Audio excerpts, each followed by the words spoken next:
જીવનના 30-40-50 વર્ષ ખૂબ દોડી, સંતોષ ન થાય એટલે ઓવર ટાઈમ કરીએ, 5-10 વીઘા જમીન આપી હોય તો બીજું 5 વીઘાનું ભાગ્યું રાખે. શું કામ?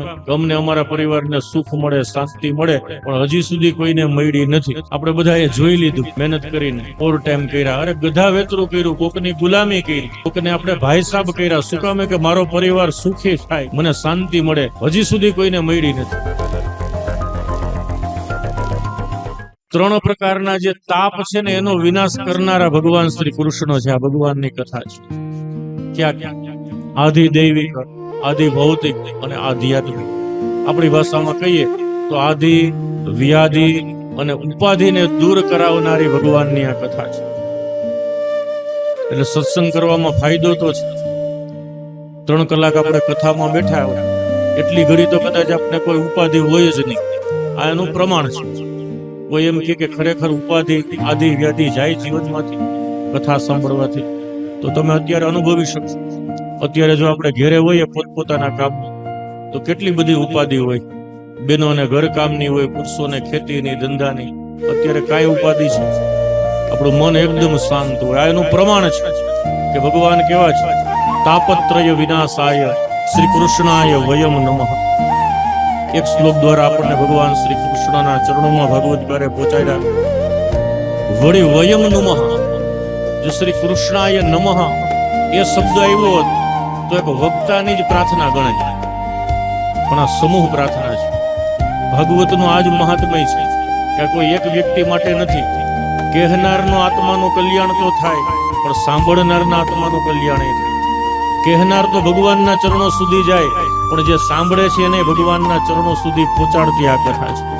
એટલે અહીંયા લખ્યું છે શ્રી કૃષ્ણાય વયમ નમઃ.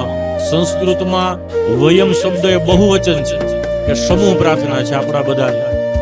શ્રી કૃષ્ણના ચરણોમાં ભગવદકાર આપણને લઈ જાય. બ્રહ્મ સતચિત આનંદ સ્વરૂપ છે. આપણે બધા સુખ, શાંતિ, સમૃદ્ધિ મેળવવા માટે રાત દિવસ એક કરી નાખીએ. જીવનના 30-40-50 વર્ષ ખૂબ દોડી, સંતોષ ન થાય એટલે ઓવર ટાઈમ કરીએ, 5-10 વીઘા જમીન આપી હોય તો બીજું 5 વીઘાનું ભાગ્યું રાખે. શું કામ? અમને અમારા પરિવારને સુખ મળે, શાંતિ મળે, પણ હજી સુધી કોઈને મળી નથી.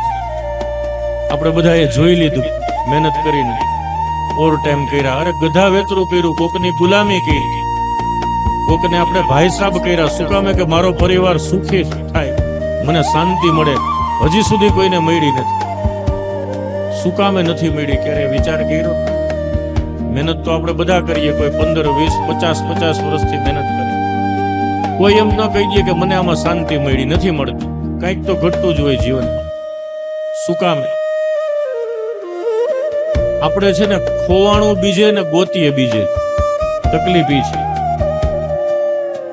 આપણા 500 રૂપિયા ઘેરે પડી ગયા હોય અને અહીંયા આપણે સમાજમાં ગોતીએ તો ક્યારેય મળવાના છે?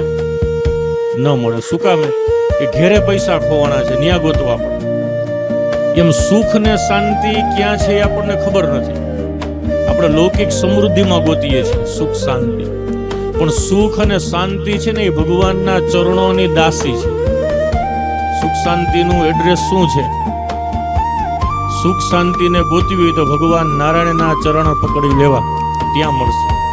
તમે કથામાં બેઠા હો, સત્સંગમાં બેઠા હોય કે પવિત્ર તીર્થની યાત્રા કરતા હોય, ત્યારે જે સુખ શાંતિ મળે ને એ પછી પૈસાથી કદાચ લૌકિક સુખોમાં ક્યાંય મળતી નથી. સારું સારું ખાવા પીવામાં, પહેરવા ઓઢવામાં ક્યાંય ન મળે. કદાચ મળે ને તો એક ક્ષણિક હોય. આપણે જાજા રૂપિયા ભેગા થાય, વિદેશમાં ફરવા જઈએ તો આપણને સુખ મળે, પણ એ સુખ કેવું ટકતું નથી, ક્ષણિક સુખ હોય. આ સંસારના જે આપણે સુખ ભોગવીએ ને એ બધા ક્ષણિક હોય. આપણે બધા સુખોને ભોગવીએ છીએ, ખૂબ ભોગવા, પણ વળી પાછું બીજે દિવસે એનું એ રહીએ. એ બધા ક્ષણિક સુખ છે.